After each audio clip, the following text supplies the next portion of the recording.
യേശുവിൻ്റെ കൂട്ടായ്മയിലെ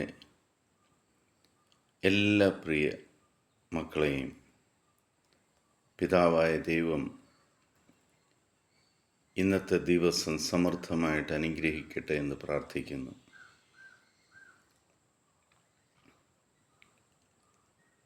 ദൈവത്തിന് നമ്മളോടുള്ള സ്നേഹം എത്ര വലുതാണെന്ന് നമ്മൾ മനസ്സിലാക്കുക.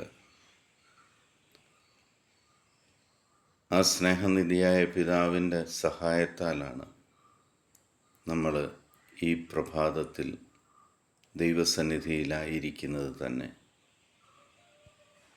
നമ്മുടെ മിടുക്കോ കഴിവോ ഒന്നുമല്ല. ആയതിനാൽ ആ ദൈവത്തിൻ്റെ മുന്നിൽ നമുക്ക് എളിമയോടുകൂടി ആയിരിക്കാം. ഇന്ന് നമ്മൾ ശ്രവിക്കുന്ന തിരുവചന ഭാഗം 146 സങ്കീർത്തനം 2 തിരുവചനം. ആയുഷ്കാലമത്രയും ഞാൻ കർത്താവിനെ സ്തുതിക്കും,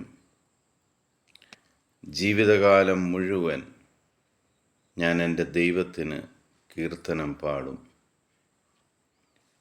ഒരു മനുഷ്യൻ ഭൂമിയിൽ ജീവിച്ചിരിക്കുന്നിടത്തോളം കാലം ദൈവസന്നിധിയിൽ എങ്ങനെ ആയിരിക്കണം എന്ന് ദാവീദ് തിരുവചനത്തിലൂടെ നമ്മളോട് സംസാരിക്കുകയാണ്. കർത്താവ് മാത്രമാണ് നമ്മുടെ രക്ഷകൻ എന്ന് ആദ്യം തന്നെ ഉറച്ചു വിശ്വസിക്കുക. 91 സങ്കീർത്തനത്തിൻ്റെ 1 തിരുവചനത്തിൽ നമ്മൾ പറയുന്നുണ്ട്, അത്യുന്നതൻ്റെ സംരക്ഷണത്തിലും സർവശക്തൻ്റെ തണലിലുമാണ് ഞാൻ കഴിയുന്നത്. അതൊരു ഉറച്ച ബോധ്യമാണ്, ഉറച്ച വിശ്വാസമാണ്. ആ വിശ്വാസം നമ്മൾ ഏറ്റുപറയുകയാണ്. ആ കർത്താവ് മാത്രമാണ് നമ്മളുടെ ഈ ഭൂമിയിലെ രക്ഷകൻ. നിങ്ങളുടെ സുഹൃത്തുക്കളോ ബന്ധുക്കളോ മക്കളോ ആരുമല്ല.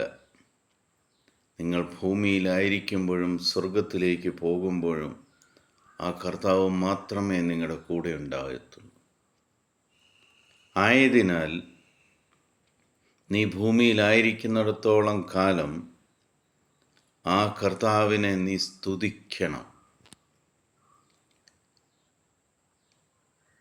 സാധാരണ മനുഷ്യരായ നമ്മൾ എപ്പോഴും കർത്താവിൻ്റെ അടുക്കിലേക്ക് ഓടിയെത്തുന്നത് പരാതികളും പരിഭവങ്ങളും വേദനകളും പറയുവാൻ.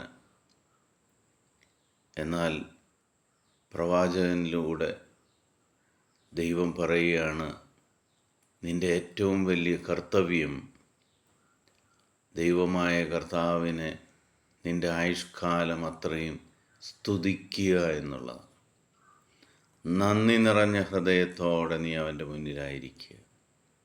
കാരണം നീ ഇന്ന് എന്തായിരിക്കുന്നുവോ അതെല്ലാം തന്നത് ആ ദൈവമാണ്. ദൈവത്തിന് മനസ്സിൽ കീർത്തനങ്ങൾ ആലപിച്ചുകൊണ്ട് നീ ആ ദൈവത്തെ പിന്തുടരുക. സ്തുതികളാലും കീർത്തനങ്ങളാലും നിൻ്റെ ദൈവത്തെ നീ ആരാധിക്കാൻ തുടങ്ങുമ്പോൾ നിൻ്റെ രക്ഷയ്ക്കായി നിൻ്റെ ദൈവം എപ്പോഴും നിൻ്റെ തൊട്ടടുത്തുണ്ടാവും. പിതാവായ ദൈവത്തിൻ്റെയും പുത്രനായ യേശുക്രിസ്തുവിൻ്റെയും പരിശുദ്ധാത്മാവിൻ്റെയും കൃപയും അനുഗ്രഹവും നിങ്ങളോരോരുത്തരുടെ മേലും ഇന്ന് സമൃദ്ധമായിട്ടുണ്ടാകട്ടെ. ദൈവവചനം ആവശ്യപ്പെട്ടിരിക്കുന്ന രീതിയിൽ നമുക്ക് നമ്മുടെ ജീവിതത്തെ ഒന്ന് ക്രമീകരിക്കാം. ശിഷ്ടമുള്ള ആയുഷ്കാലം അത്രയും ദൈവത്തെ സ്തുതിക്കുവാനും ദൈവത്തിന് വേണ്ടി കീർത്തനമാലപിക്കുവാനും നമ്മുടെ സമയം നമുക്ക് ചെലവഴിക്കാം. ലോകത്തിലായിരിക്കുന്ന 800 കോടിയിലധികം വരുന്ന എല്ലാ മക്കളെയും ദൈവസന്നിധിയിലേക്ക് നമുക്ക് സമർപ്പിക്കാം. യുദ്ധങ്ങളും വേദനകളും പട്ടിണിയുമെല്ലാം ഈ ഭൂമിയിൽ നിന്ന് വിട്ടുമാറുന്നതിന് ദൈവത്തിന് നന്ദി പറയാം. ലോകം മുഴുവനും 800 കോടിയിലധികം വരുന്ന മക്കളിലേക്ക് ക്രിസ്തുവിൻ്റെ സുവിശേഷം കടന്നു ചെല്ലുന്നതിന് ദൈവത്തെ സ്തുതിക്കാം. ഇന്നത്തെ ദിവസം നിങ്ങൾക്കും നിങ്ങളുടെ കുടുംബത്തിനും മക്കൾക്കും അനുഗ്രഹമായിരിക്കട്ടെ എന്ന് പ്രാർത്ഥിക്കുന്നു. ഈശോ മിശിഹായ്ക്ക് സ്തുതിയായിരിക്കട്ടെ.